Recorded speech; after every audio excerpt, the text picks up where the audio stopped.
Okay, go ahead. Okay. This is David Mullock, a high school senior from Texas, who hung himself in his family's backyard following cyberbullying. David had been the victim of ongoing bullying in his high school. He received a series of threats from between 6 and 10 bullies, with comments that put him down and insulted him. And according to his brother, he didn't do anything but have a pretty girlfriend. This is Ryan Hagan, a 13-year-old from Vermont who committed suicide following cyberbullying. Ryan was humiliated at school and online. The boy that bullied him since 5th grade and briefly befriended him was the main culprit of his bullying. This is Phoebe Prince, a 15-year-old from Massachusetts, who hung herself because she was cyberbullied. Phoebe was a new principal and was the victim of cyberbullying because of her date to a dance high school football senior. She was subject to ongoing bullying and was called derogatory names on Twitter, Craigslist, and Facebook, and in person at school. Even after her death, the girls that bullied her left vicious messages on her Facebook page in her memory, or created in her memory. And the list goes on. I stand before you argument that parents should be charged or fined if their child's bullying, especially if it results in suicide, better known as bullicide. According to bullystatistics.org, the correct definition of bullicide is a suicide caused from the result of bullying.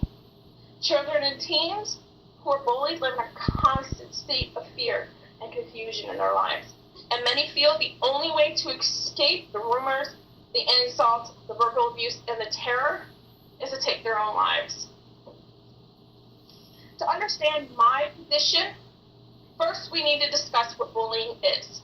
The correct definition of bullying from stopbullying.gov is that bullying is unwanted, aggressive behavior among school-age children that involves a real or perceived power imbalance. The behavior is related. The behavior is repeated or has the potential to be repeated.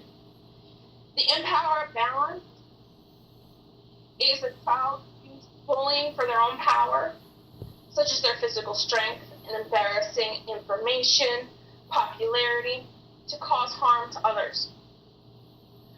Bullying includes actions such as threats, rumors, and physical violence. And according to nonbullying.com, 13% of children turn to self-harming behavior, which is an increase from 6% since 2013. 30% of children who have been bullied also have suicidal thoughts. That's 5% increase since 2013.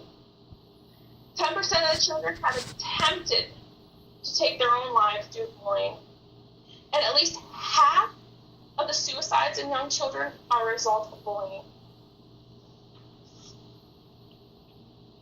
And according to the statistics reported by ABC News, nearly 30% of students are either bullies or are victims of bullying, and 160,000 children stay home from school because of fear of being bullied. That's 160,000 children. That is outrageous. No child should be staying home from school because they fear being bullied. It's physical, social, verbal, and cyber. Nowadays, with the access to phones and internet and computers, cyberbullying has increased rapidly.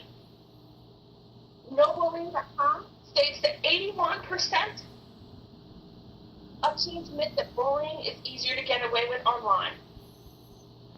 First, the victims do not know who's being bullied and why, because the cyberbullies hide their identities with anonymous screen names or emails.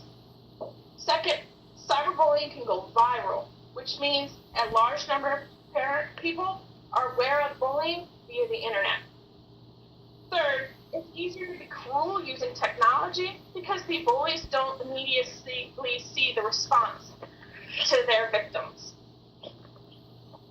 Over 25% of young people have been bullied repeatedly through cell phones or social media.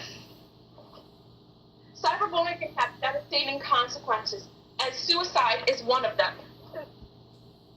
If the actions of the bullies results in the suicide of their victims, the parent should be held accountable.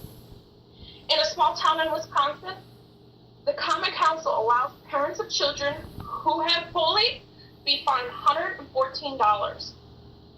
The city appears to be the first in the country to have this measure in place. The council also amended the ordinance to include criminal action that prohibits disorderly conduct and unlawful use of telephone or technology. A clear message that to the citizens that harassment will not be acceptable. This is all for cyberbullying.org.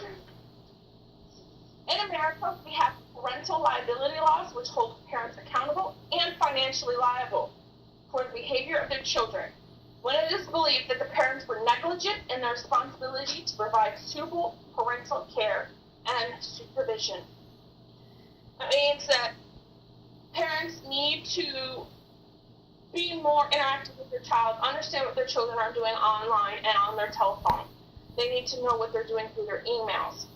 And if they don't, parents can be held liable for all of this financially.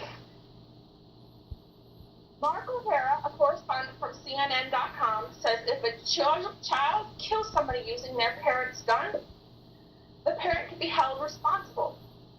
If a child breaks the law using a computer or a cell phone provided by their parent, the parent should be held responsible. How is that any different? Parents need to understand that the technology they give their children can be used to break the law and inflict harm on other people. Parents also need to understand that allowing their child the privilege for going online is a responsibility. Mark O'Hara said it best. The issue is urgent and critical, and we need to act before we lose another child. Yes. That's it?